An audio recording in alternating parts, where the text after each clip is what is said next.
daisy's petals are going to be where the spokes of the wheel are. So we're going to have 5 petals, and each one is going to start from close to the centre and come to the outside. So that is how your stitch will work to make your petal shapes. Let's start with the first one. I'm going to go in close to the centre. I don't want it to be directly in the centre because I need to leave a little bit of space so that I can fit my knot nicely in the centre. So I'm going to come up, I'm going to leave a tail on the inside, roughly about 10 centimetres so I can tie it off. And I'm simply going to go back down into that same hole. I'm going to pivot my needle and bring it up at the outer edge where my petal tip will be. There are 2 points of contact with my needle, so where it's going in and where it's coming out. And I've created a loop by doing this. So I'm now going to pull through. And I'm going to keep pulling until I get my petal shape. You can adjust it, use your hands to tease the wool or use your needle to tease the wool. Now to secure that into place, I'm simply going to create a little holding stitch which goes back down into the same hole that I came up through. And I'm going to pull that through like so. And you want that to sit on the top of the work. A little holding stitch just like so. I'm going to do the same thing again for the second petal. So I'm going to come up close to the centre on the spoke. I'm going to just rotate my work slightly, and now I'm going to hold that out of the way with my left thumb. I'm going to poke my needle back down in that same hole. I'm going to pivot it, and I'm going to bring it back out at the edge where I want my leaf to finish, my petal to finish. I'm inside my loop and I'm pulling it through, which is giving me my second petal shape. And now I'm going to secure it by making a holding stitch on the outside of the loop and back down where I just came up through. That's our second petal. Again, I'm going to rotate my work around, and I'm going to come in close to the centre,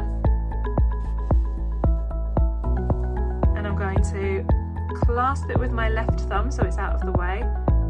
I'm going to poke my needle back through the same hole, pivot the needle and bring it back out at the petal tip. I'm inside my loop again, and I'm going to pull it until I get the tension that I like and the shape that I want. And then I'm going to put my holding stitch on the outside of the loop and back down through that same hole. And you can adjust them, use your needle or use your thumb to just adjust the shape.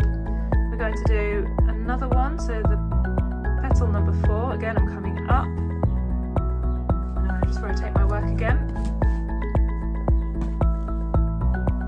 And I'm going to clasp it again under my thumb, go back down through that same hole, pivot my needle, come up at the petal tip, I'm inside the loop, and then I'm going to simply secure it again in place on the outside of the loop, like so. I'm going to do the final one now. I'm going to come up, always working from the centre to the outside. My wool has just become slightly untwisted, so I'm just going to give it a little twist to keep it nice and tight. And now I'm going to begin clasping it under my left thumb, going down, and then pivoting the needle and bringing it up at the tip where my petal will end. And then I am simply going to put a holding stitch in, sitting it on top of the jumper, so not pulling it all the way through. You have it, the 5 petals. Now on the inside, you should have something that resembles kind of a star shape. And again, I'm just going to tie off my ends now. So I'm going to take the left over the right, go under, the right over the left, go under, left over right, and go under. And then I'm going to just weave my ends like so.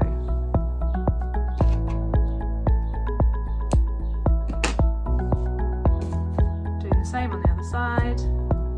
Just keeps it nice and tidy on the inside, so you don't have any stray